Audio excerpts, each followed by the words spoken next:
PSG가 6대2로 대승을 완성했습니다.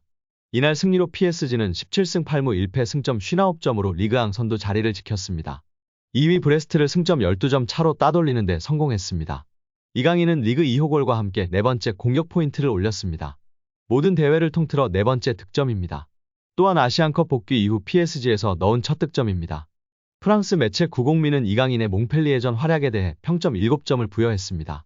이 매체는 이강인은 경기의 중심에서 빛났고 공격적으로 좋은 움직임을 보였다. 이강인의 기술 수준은 명백하고 PSG 공격진 구성에 엄청난 이점을 제공한다고 언급했습니다. 프랑스 매체 홈은 이강인의 몽펠리에전 활약에 대해 비티냐와의 연계 플레이를 통해 득점 기회를 만들어냈고 골을 터뜨리기도 했다. 골문 구석에 작은 네트를 흔든 이강인의 왼발 슈팅은 메시의 전성기를 상기시켰다며 극찬했습니다. 이날 이강인은 경기 시간 70분을 소화해서 두 번의 슈팅을 날려서 한 골을 기록했습니다. 특히 기대 득점값에서 0.07로 매우 어려운 상황에서도 강력하면서도 정확한 왼발 슈팅을 통해 골을 만들어냈습니다. 여기에 패스 정확도도 48번 시도해서 45번을 성공시켜서 94%의 성공률을 보여주기도 했습니다. 특히 상대 공격 지역에서 무려 패스 8번으로 팀 내 최다 시도로 과감하게 시도하면서 중원 사령관으로 면모를 제대로 보여줬습니다. 말 그대로 중원을 지배한 이강인 선수였습니다. 축구 전문 통계 업체 풋몹은 이강인에게 평점 8.0을 부여하면서 중원에서 보여준 이강인의 번뜩이는 모습에 대해서 제대로 인정했습니다. 축구 통계 전문 사이트 후스코어드닷컴은 이강인에게 팀 내에서 양팀 통틀어 세 번째로 높은 평점인 7.7점을 부여했습니다. 이강인은 70분 동안 한 골 패스 성공률 94%, 키패스 1회, 크로스 2회, 드리블 성공률 100%, 경합 성공률 50%, 태클 2회를 기록하면서 공수 모두 좋은 활약을 펼쳤습니다. 현지 언론들도 찬사를 남겼는데요. 유로스포츠는 이강인의 득점을 향해 또 한 번의 PSG 최고의 공격이다. 이강인은 박스 밖에서 강력한 왼발 슈팅을 날렸고 골키퍼는 속수무책으로 당했다고 중계했습니다. 비인스포츠는 이강인과 PSG만이 환상적인 득점 방법을 알고 있다고 극찬했습니다. 레퀴프에서는 엘리케는 이강인에게 거의 완전한 자신감을 불어넣었고 그 이유를 짐작할 수 있다. 공격 전환 시 이강인은 매우 효과적인 연계를 보여주었고 이는 그의 전환 패스로 시작된 파리의 두 번째 골로 증명되었다. 또한 그의 기술로 통제적인 장면을 만들어냈다. 후반 시작과 함께 이강인은 빛났고 화려한 가마차기 슛으로 골을 기록했다. 공이 없었을 때는 불충분한 모습을 보이기도 했다고 극찬했습니다. 현지 해설에서도 지난 몽펠리에전에서는 대한민국 최고의 재능 이강인이 파리에서 꽃을 피웠다라고 극찬했는데요. 이번 두 번째 맞대결 원정 몽펠리에전에서는 현지 해설이 개인 역량이 크게 작용한 골입니다. 몽펠리에 킬러라며 극찬했습니다. 엘리케 감독도 극찬을 아끼지 않았는데요.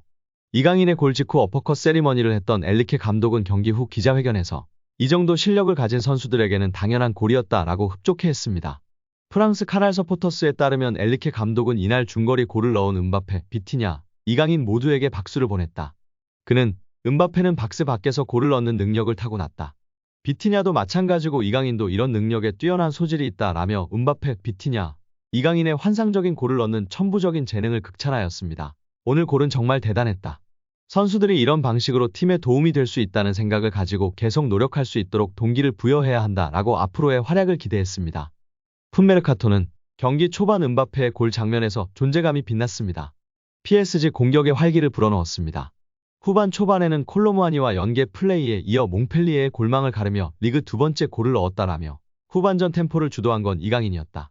때로는 선택의 기로에서 집중하지 못하는 모습을 보였지만 볼 소유 부분에서는 다시 한번 능력을 입증했다라고 극찬했습니다. 여기에 음바페의 이강인을 향한 애정이 화제가 되고 있습니다. 골을 넣은 뒤 에이스 킬리안 음바페와 포옹하며 기쁨을 나눴습니다. 음바페도 이 장면의 사진을 자신의 SNS에 올려 이강인에 대한 각별한 애정을 표시했습니다. 경기 후 음바페는 이강인과의 포옹 장면을 자신의 인스타그램에 올렸습니다. 음바페는 스페인어로 아들이라고 쓰고 웃으며 키스하는 이모지와 하트를 함께 올려 이강인에 대한 각별한 애정을 드러내며 팬들의 관심과 지지를 받고 있습니다. 국내 팬들은 네이마르에 이어 음바페까지 아들이라고 하네. 이거 실화인 거야? 강인이 아빠는 네이마르, 음바페네 좋겠다. 정말 최고의 듀오인데 헤어지는 게 너무 아쉽다 등의 반응을 보였습니다. 경기 후 공식 기자회견에서 엘리케 감독은 의심할 여지 없이 멋진 저녁이었습니다. 저희가 경기를 아주 진지하게 시작했다고 생각하고 저희가 굉장히 빠르게 리드를 잡았습니다. 우리는 수비가 조금 엉성했고 상대에게 너무 많은 전환을 남겼고 그들은 다시 경기에 임했습니다. 후반전에 우리는 전반전에 했던 것을 했습니다. 결국 우리가 더 나은 편이었다고 생각합니다. 리그 1위를 유지하며 더 차이를 벌린 것이 좋습니다. 훌륭해요. 완벽해요. 그게 저희가 찾고 있던 것입니다. 우리는 경기 전에 우리가 이길 수 있다면 2위와 12점 차이가 날 것이라는 것을 알고 있었습니다. 이제 얼마 남지 않았습니다. 우리는 정말 빨리 우승을 확정짓고 싶고 앞으로 남은 모든 대회에서 경쟁력을 갖추는 것에 대해 계속 생각하고 싶다며 기쁨을 표현했습니다. 파리 생제르맹이 이강인 영입을 위해 수년간 고심한 것으로 전해지며 화제입니다. 프랑스 매체 르텐스포르트는 PSG 캄포스 단장의 선수 영입 방식에 대해 언급했습니다.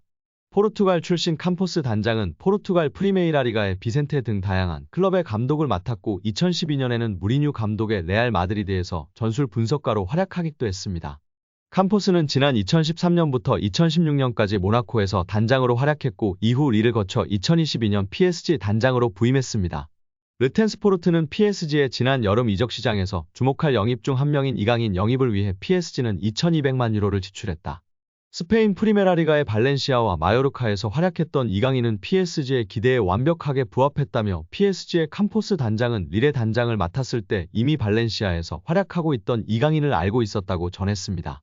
이 매체는 캄포스 단장은 지난 2019년 이강인을 지켜봤지만 당시에는 이강인에 대해 확신하지 못했다. 이후 4년 후 이강인은 PSG로 이적했다며 이강인 영입을 위해 고심을 거듭했던 캄포스 단장에 대해 언급했습니다. 한국 축구 임시사령탑 황선홍 감독이 탁구 게이트로 논란을 빚은 이강인을 국가대표로 선발한 가운데 김남일 전 성남FC 감독이 이강인에 대해 한국 축구를 짊어지고 갈 선수라며 그가 황선홍 호에 합류할 것이라고 예측한 것이 화제가 되고 있습니다. 앞서 김 전 감독은 카타르 아시안컵 때 요르단전을 앞두고 요르단이 만만치 않은 상대라고 발언한 바 있습니다. 지난 9일 유튜브 채널 뭉친TV에 출연한 김남일은 황선홍 국가대표팀 감독이 이강인을 선발할 것이라고 생각하는지 묻자 그렇다면서 이같이 답했습니다. 김남일은 어떻게 보면 아무렇지 않게 넘어갈 수 있는 일들이라며 저도 선배들하고 싸움을 많이 했고 욕하는 경우도 있다고 말했습니다. 그러면서 내가 하고 싶은 말을 못하는 게 오히려 더 아닌 것 같다며 선수들끼리 다툼도 있을 수 있고 이견도 있을 수 있다고 언급했는데요.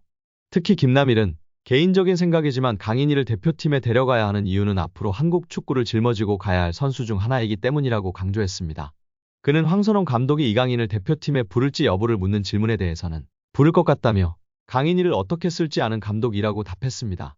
이어 김남일은 지난 아시안컵 때 이강인과 손흥민이 갈등을 겪은 이른바 탁구 사건과 관련해 감독, 리더의 문제로 그걸 거기에서 끝냈어야 했다고 일침했습니다. 선수들의 갈등이 해외 매체에 먼저 보도되고 이례적으로 축구협회가 빠르게 확인을 해주면서 축구협회와 리더십의 무능에 대한 화살이 선수들에게 돌아갔다는 점을 지적한 셈입니다.